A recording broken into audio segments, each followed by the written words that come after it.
आज की इस वीडियो में हम आपके दो क्वेश्चंस को आंसर करेंगे। आपके लिए क्या बेहतर है, नॉर्मल डिलीवरी या सिजेरियन।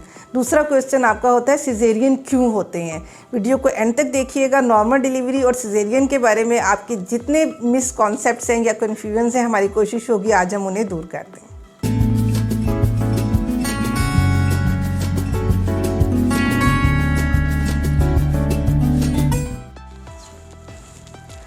अस्सलाम वालेकुम, this is doctor Samina Taufiq from health with doctor Samina Taufiq YouTube channel. उम्मीद है आप सब लोग खैरियत से होंगे। आज आपके वो क्वेश्चन हम आंसर करेंगे जो हर हामला खातून हमारे ऑफिस में आकर ये सवाल ज़रूर करती है और सम हाउ उन्हें टेंशन भी होती है। ये सवाल होते हैं कि मेरी डिलीवरी नॉर्मल होगी या मेरा सिजेरियन होगा। अगर मेरी डिलीवरी नॉर्मल होगी तो मुझे कितनी देर तक दर्दें लगी रहेंगी। डॉक्टर साहबा, क्या आप हमें बता सकती हैं कि मैं ये दर्दें ले सकती हूँ या नहीं ले सकती हूँ? तो आइए आज आप आपके इन तमाम सवालों के जवाबात अपनी इस वीडियो के ज़रिए हम आपको देते हैं। इन सवालों के जवाबात समझने के लिए ज़रूरी है कि आप समझ सकें कि नॉर्मल डिलीवरी क्या है और सिजेरियन सेक्शन क्या है। नॉर्मल डिलीवरी वो तरीका है बच्चे की पैदाइश का जिसमें वजाइनल ओपनिंग के थ्रू नेचुरल दर्दों के ज़रिए बच्चे की पैदाइश होती है। इसे हम नॉर्मल वजाइनल डिलीवरी कहते हैं।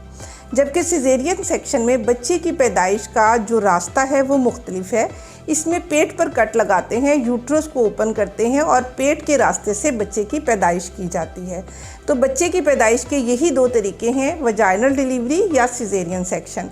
और हर हामला खातून किसी न किसी स्टेज पर अपने हमल के दौरान इस कन्फ्यूजन का शिकार ज़रूर होती है कि मेरी नॉर्मल डिलीवरी होगी या सिजेरियन होगा, नॉर्मल डिलीवरी मेरे लिए बेहतर है या सिजेरियन। तो इसको हम अब आपको बताएंगे कि सिजेरियन क्यों होते हैं। सबसे पहले हम सिजेरियन के बारे में बात करेंगे कि कितने टाइप के सिजेरियन होते हैं और इन सिजेरियन के होने की वजह क्या है।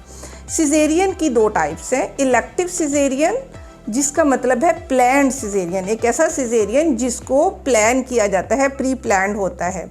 दूसरी टाइप है इमरजेंसी सिजेरियन। इलेक्टिव सिजेरियन क्यों होते हैं? सिजेरियन इलेक्टिव होने की वजह यह है कि इसके पीछे कोई ऐसी मेडिकल वैलिड रीज़न होती है कि इस सिजेरियन को अवॉइड नहीं किया जा सकता। वो हमल जिसमें बच्चे की पैदाइश वजाइना के ज़रिए नहीं की जा सकती, ये वो सिजेरियन होते हैं, प्री प्लान्ड होते हैं। इसकी क्या क्या रीज़न हो सकती हैं वो मैं आपसे आज डिस्कस करती हूँ। इसकी पहली रीज़न, बिग साइज़ बेबी, बच्चे का साइज़ बहुत बड़ा होना। जैसे डायबिटिक पेशेंट में भी बाज़ौक़ात बच्चों का साइज़, जैसे नॉर्मल पैदाइशी वक्त बच्चे का वज़न 3 kg या 3.5 होता है, तो 4 kg या 4.5 kg का बच्चा हो गया, बच्चा बिग साइज़ है तो नॉर्मल डिलीवरी नहीं हो सकती। दूसरी चीज़ होती है सीपीडी फेलो पेल्विक डिस्प्रोपोर्शन को कहते हैं। हमल के 37वें हफ्ते में आपका गायनाकोलॉजिस्ट जब पहला हमल हो यानी आपका पहला बच्चा पैदा होना हो तो 37वें हफ्ते में पेल्विक असेसमेंट की जाती है, जिसके ज़रिए हम देखते हैं कि आपकी जो हड्डी है, जो आपकी बर्थ कैनाल है, वो इस काबिल है कि आपका बच्चा उसके रास्ते से पैदा हो सके। तो इस पेल्विक असेसमेंट पर अगर आपका गायनाकोलॉजिस्ट आपको बता देता है कि आपका सीपीडी है, आपकी हड्डी छोटी है, तो कोई सेकंड थॉट नहीं है कि आप वजाइनल डिलीवरी पर जाएं, तो 100% इलेक्टिव प्री प्लान्ड सिजेरियन होगा, लेबर पेन्स नहीं ली जाएंगी। तीसरी रीज़न क्या हो सकती है कि प्लेसेंटा, आंवल, जिससे माँ और बच्चे के दरमियान खुराक का सिलसिला और ताल्लुक़ बनता है। आंवल अगर सामने है, प्लेसेंटा प्रीविया है, एक्रीटा है, इनक्रीटा है, इसमें से कोई भी सूरत अगर आ गई है, आपके सामने डायग्नोस हो चुकी है, तो नॉर्मल डिलीवरी किसी सूरत मुमकिन नहीं है। इस सूरत में भी सिजेरियन ही होगा, वरना माँ और बच्चा दोनों की जान को ख़तरा होता है। ब्रीच प्रेजेंटेशन, इसमें क्या होता है कि बच्चे का हेड फर्स्ट पोजीशन नहीं होती, बच्चे का सर माँ की चेस्ट की तरफ होता है।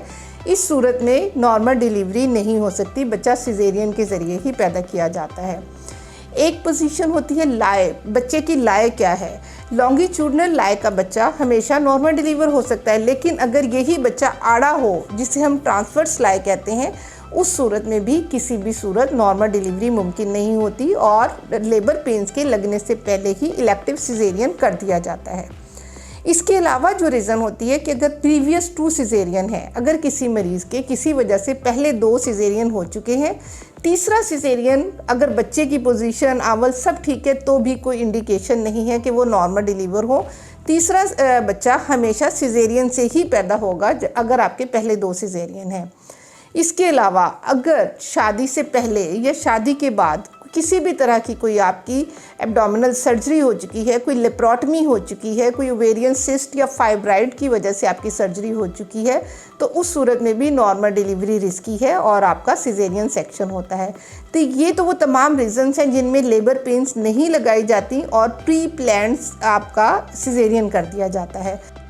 हमल की दूसरी टाइप है इमरजेंसी सिजेरियन, लाइक एक ऐसा सिजेरियन जिसमें आपके गायनेकोलॉजिस्ट ने आपकी नॉर्मल डिलीवरी प्लान की है, लेकिन जब आपकी डिलीवरी का प्रोसेस शुरू हुआ तो किसी भी वजह से आपकी नॉर्मल डिलीवरी नामुमकिन हुई और आपके गायनेकोलॉजिस्ट ने आपको बताया कि मुझे आपका फ़ौरन सिजेरियन करना पड़ेगा वरना आपको और आपके बच्चे की जान को ख़तरा है।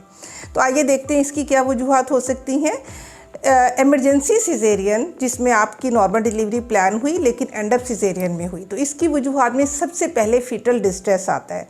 किसी भी वजह से बच्चे की सीटीजी ख़राब हो जाती है, उसका हार्ट रेट 140 से ज़्यादा या 140 से कम हो जाता है, टैकीकार्डिया या ब्रेडीकार्डिया आ जाता है और जो आपकी सीटीजी मशीन पर रिकॉर्डिंग की जा रही है वो बताती है कि अब बच्चे की धड़कन ख़राब हो रही है, तो उस सूरत में फ़ौरन आपका सिजेरियन किया जाता है।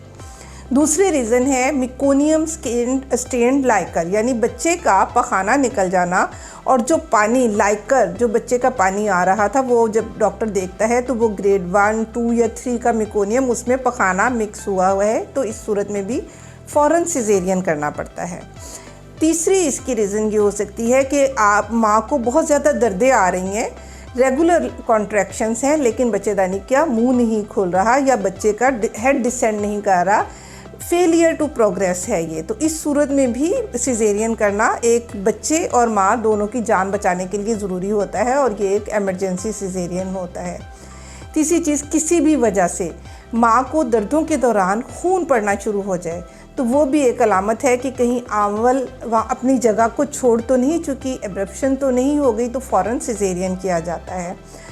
बाज़ औक़ात हमारे पास मरीज़ आता है इमरजेंसी में और उसका ब्लड प्रेशर बहुत हाई होता है, वो PIH का पेशेंट होता है, निगलेक्टेड होता है, यानी उसने अपना ट्रीटमेंट नहीं लिया या उसको फिट्स पड़ रहे होते हैं हाई ब्लड प्रेशर की वजह से, तो भी किसी भी तरह का नॉर्मल डिलीवरी का ट्रायल नहीं दिया जाता क्योंकि उसमें माँ की जान बचाने के लिए जितनी जल्दी हम बच्चे को डिलीवर करेंगे उतना ही माँ का ब्लड प्रेशर बच्चे की डिलीवरी के साथ नॉर्मल होना शुरू हो जाएगा। तो बच्चे की और माँ की जान बचाने के लिए ये जो सिजेरियन हम करते हैं इन्हें हम कहते हैं इमरजेंसी सिजेरियन और ये इनकी हमेशा एक वैलिड मेडिकल रीज़न होती है।